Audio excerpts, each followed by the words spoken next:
Hi everyone, welcome back to my YouTube channel. Today I thought I would make a video on how I organize my baby stuff kitchen edition. I would say that the age range for following this video is newborn up until maybe 2, even 3 years old. You can kind of adjust things based on your baby's age and where they're at. But first off, I'm going to show you my bottle station, milk station, and this is something that is expiring for us right now because she is 14 months old. So we are kind of getting rid of bottles, and we actually just took down our sterilizer. So that part is going to be missing, but I was like, I want to make this video before everything's completely gone. So in this empty corner is where we used to keep our sterilizer. It used to be plugged in right there. And then right under here, we have our drawer full of bottle stuff. Now, my key thing for you is containers, because these just help make everything look way better and stay more organized. So I have a bunch of toddler kitchen stuff over here on this side, and then obviously that thing. And then I keep all the bottle nipples in there. And then this is where I would also keep pacifiers. We just don't have any right now. And then I have all the lids, and then this is our little scooper for the milk, and then the other half of the lids. And then I just keep all the bottles lined up in here. Up in this cabinet, right where the sterilizer was, we store all of the extra milk up there, but as you can see, we don't have much right now. We have this little thing which helps all the nipples from going down the garbage disposal, and we usually just leave the bottles here. I had a bottle brush in here as well, or you can obviously set it up there with the soap, and then we would just wash everything and then throw it in the sterilizer. Right now, and you could do this if you don't have a sterilizer, is we're putting everything in here, closing this up, and then throwing it in the dishwasher. We just personally really enjoyed the sterilizer. It was so quick, and honestly, you don't run your dishwasher more than like once a day usually, and especially in those newborn days when you're using a lot of bottles, it was really nice to have an extra thing where we could just run it multiple times a day. The sterilizer that we bought also dries it, so it was really nice to just kind of like have everything super dry. That way we know that when we put the formula in it, that it's not gonna kind of get bad over time.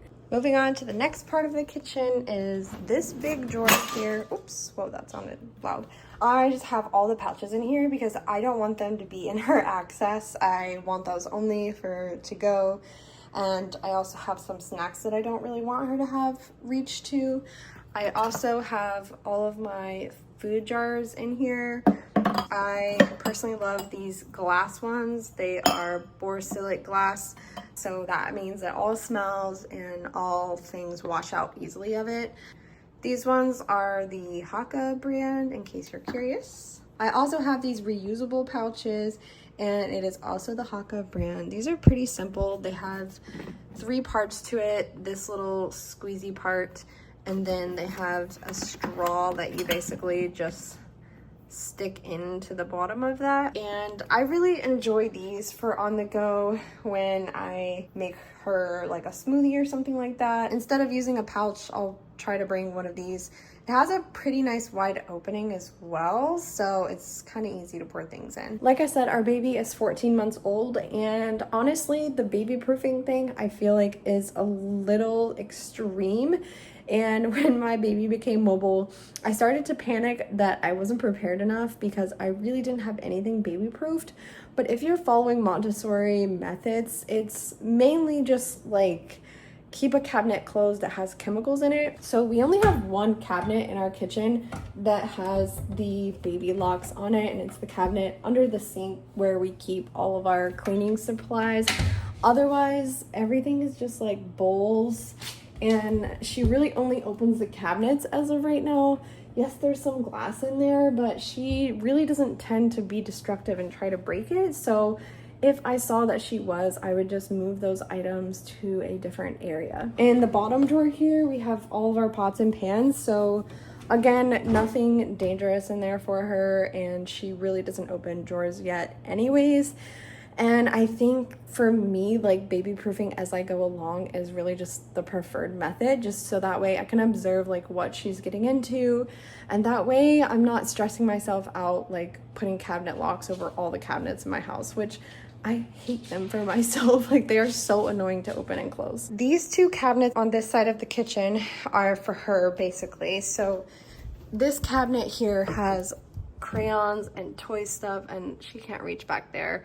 But if she could, it's just a box.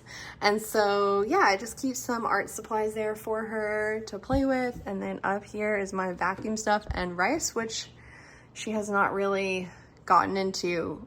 She does pull out the vacuum stuff, but she hasn't gotten into the rice, and I probably should move that. Over here is her cabinet, and this cabinet is where all of her dishes are, and I keep all of her spoons in that container. And then yeah, all of her little dishes are there. That's pretty much all we have for her, is just one plate and one bowl. Obviously she eats more in a day than that, and so I will alternate between using a silicone bowl and just using our regular porcelain, ceramic, I don't know what material they are, our bowls in our house. And those actually don't seem to be a problem. I feel like I could get rid of the silicone bowls if I wanted to, but I bought them at the beginning of feeding, so I figure might as well keep them. Up here, I also have snacks for her. This is like an unrealistic view, honestly. Today I'm trying to get her to eat more fruit, and I just let her kind of like open this cabinet. She knows to go to this cabinet. She knows there's food in here, and she opens it and picks out what she wants and hands it to me to help her. She is taking a nap right now, and I guarantee she's gonna go for the veggie straws when she wakes up. Back here, there's also a placemat that I just bought, and I'll show you those in a second. That one's just an extra. Moving on to the other side of our kitchen, we have our little kitchen helper. These things are amazing. I love having her help out in the kitchen. Honestly, I would have gotten a foldable one instead of this one, so learn from my mistakes and get a foldable one instead, because this one is pretty annoying and in the way in our kitchen. Here is her Montessori table. This is literally just an IKEA $40-50 table that they have there. I found that putting the silicone mat on top really kind of seals that crease there, because as you can see, lots of food gets in there.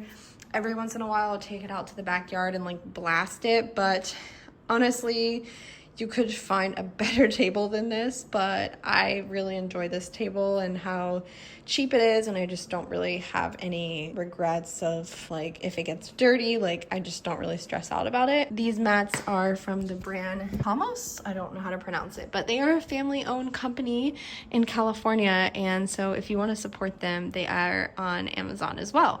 And this is basically just a little Montessori mat, so that way she can learn how to set her table. It has a little cup thing there, and I liked this one because it included the napkin as well. Not all of them include that. So there you have it. That's my kitchen tour and how I organize my baby stuff in the kitchen. That's pretty much all we have here, and I hope you enjoyed this video and found it helpful, and I will see you in my next one.